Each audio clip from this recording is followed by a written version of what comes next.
All right, happy evening to each and every one of you. Welcome to the show. My name is Braden. This is Langley Outdoors, the place where we not only talk about what's going on in the gun world in our amazing country, but how we're going to fix it together. And thank you so much, guys, for taking a second to check this one out, because this one, yeah, you're going to need to send this one out, because this one should give you pause across the board, particularly since we have an election about 2.5 weeks away. This is extremely pertinent. Now, everything that I'm about to show you around the military giving itself authorization to use lethal force and assisting civilian police in times of civil unrest is linked right down there in the description box below. This was given to me as a tip from someone on Twitter. You can follow me at BradenLOA if you want to jump on there with us. But I didn't believe it.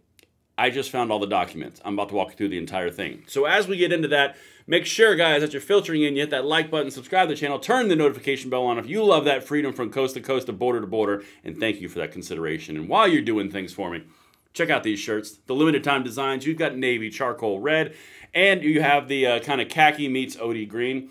You can only have freedom if you defend it. It's flying off the shelves like hotcakes, limited time design, ending on sales Friday, shipping on Monday. This is the red one that I'm wearing, and it could not be more appropriate shirt for what I'm about to show you. Let's get into this. There's a link in the description, and thank you to each of you who have jumped on board with that design.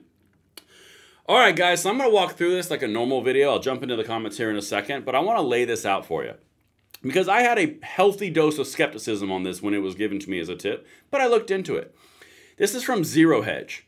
U.S. military now authorized to kill Americans on U.S. soil with a question mark. Okay, I'm intrigued. It's a question mark. Let me just walk you through, and then I'll show you the documents that I found, which are going to give you a little bit of a heebie-jeebie. Gonna be fair. Just ahead, intriguingly, of the November elections, the U.S. military has granted itself permission to unleash lethal force on the civilian population in cases of national security emergencies. Okay, you have my attention. Let me show you through this highlighted point what they're accusing from this article, then I'll show you the documentation. This is actually all tying together in a not cute way, all right? Bear with me while I read this for you guys real quick. As the U.S. prepares for one of the most controversial and closely watched elections in its history, election time, you guys know that, 3 weeks away, make sure you vote, a concerning update to DoD Directive 5240.01, remember that number, has been quietly put into effect. Reissued on September 27th, 2024, so a week ago, this directive governs the Department of Defense's intelligence activities and now includes provisions authorizing lethal force in certain circumstances where assisting civilian law enforcement. While the directive forbids assassination, because that would be a step too far, it opens the door to lethal interventions under the national security conditions. The reissuance of the directive that numbered, while the update might seem routine, the changes regarding the use of lethal force in domestic operations are significant.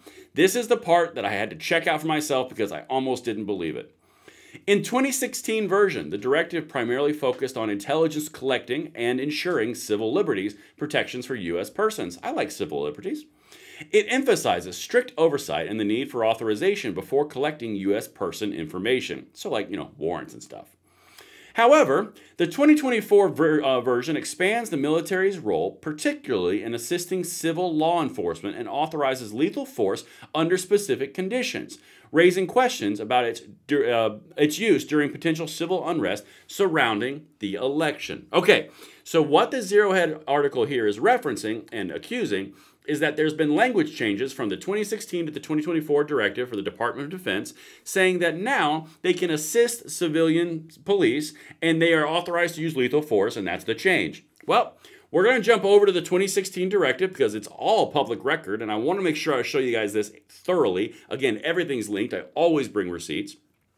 As you can see, the DoD manual for 5240.01, that's the number that I was telling you to remember, procedures governing the conduct of DoD, Department of Defense, intelligence activities. And as you can see here, August 8th, 2016, cleared for public release. So this is all public information, all right?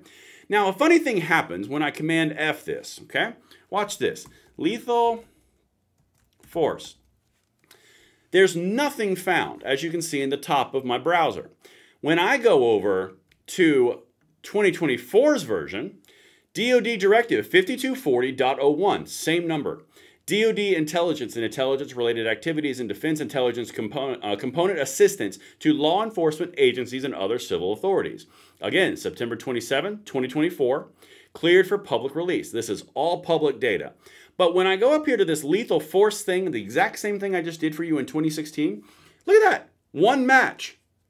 Yeah, bear with me. I'm going to actually hide this so you guys don't get sick real quick. No, I'm not. I'm going to keep it legit. Keep it 100. You'll have to get sick. Sorry, I got to go down to page 12.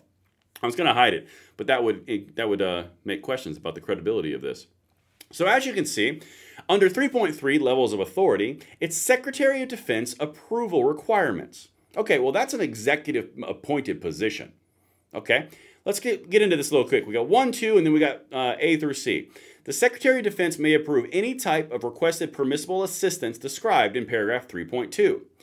The decision to approve requests for these types of permissible assistance described in paragraph 3.2 to law enforcement agencies and other civil authorities are reserved to the Secretary of Defense. And this is the part that gets the entire hackles up.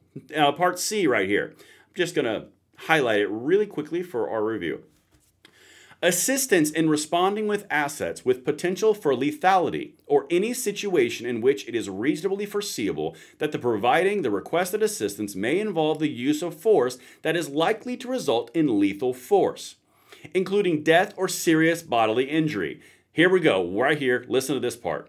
It also includes all support to civilian law enforcement officials in situations where a confrontation between civilian law enforcement and civilian individuals or groups is reasonably anticipated. Such use of force must be in accordance with the whole DoD thing, potentially as further restricted based on the specifics of the requested support. I'm going to undo this really quickly and do that last little important part right here. It includes all support to civilian law enforcement officials in situations where a confrontation between civilian law enforcement and civilian individuals or groups are reasonably anticipated. What do you think they're referencing right there? It has a 6 behind it. So now, the entire accusation of the article that I just showed you from Zero Hedge checks out. Now, what does that actually mean? I don't know what it means. But I can tell you that's a little concerning and a lot of power in the executive branch with a new change to a DoD standard operating procedure about 3 weeks before an election that was quietly changed from where it never used the word lethal force in 2016 to now using lethal force in 2024. Yeah, I got some concerns. That's kind of what I wanted to get to. This was a full-on a tip from my Twitter account. So one of my viewers actually sent this to me. It's been verified. I've got everything linked. I've shown you everything. They made a pretty significant change, guys. So do with that what you will. I don't know. I'm not going to sit here and tell you one thing or the other, but I can tell you 100% guaranteed the change is actually real. There's a linked article for Zero Hedge. I looked up the DoD documents, and now lethal force is in them where it wasn't there before.